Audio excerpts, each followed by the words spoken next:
Hello mga mi, gawa tayo ng sunflower gamit ang fuzzy wire. Sumukat lang ako ng 6 cm mga mi. Tapos pinaikot ko lang ng 2 beses.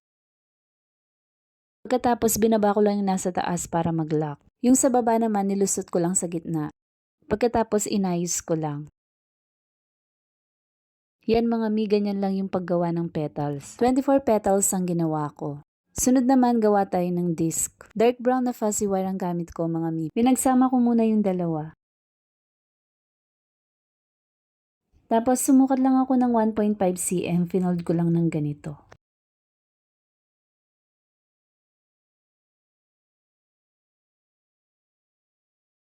Nung naubos na yung dalawa mga mi, nag-add pa ako ng isa. Hanggang 10 ang magagamit natin para dito mga mi.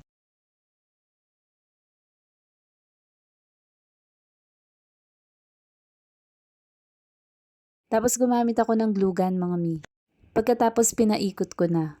Huwag mo munang lalagyan ng glue hanggang dulo kasi matutuyo yan. Pakonti-konti lang muna yung paglalagay pagkatapos paikutin mo ulit.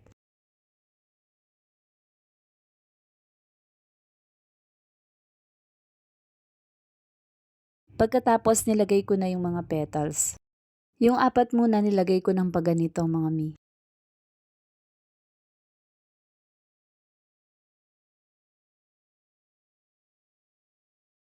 Sunod sa pagitan ko naman nilagay yung 4.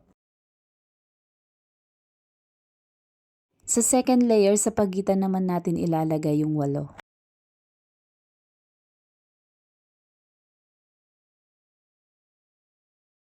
Ganon din sa mga natitira pang petals.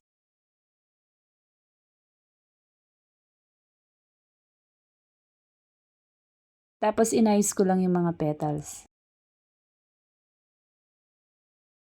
Sunod 2 floral wire, binalutan ko lang ng fuzzy wire na kulay green. Tapos dinikit ko lang sa likod mga mi. Sunod gumawa naman ako ng sepals. Yung paggawa nito mga mi, parehas lang kung paano ko ginawa yung mga petals. 6 cm din ang sukat.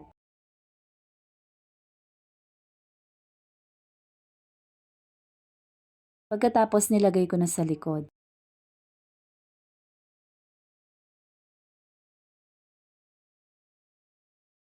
Sunod gumawa naman ako ng dahon. 4 na fuzzy wire na kulay green, finold ko lang ng ganito. Tapos yung isa, yun lang ang pantatali natin.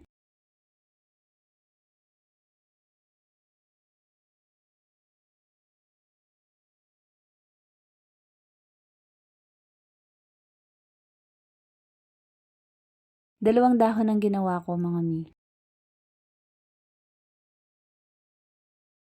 Tinali ko lang din ng fuzzy wire na kulay green.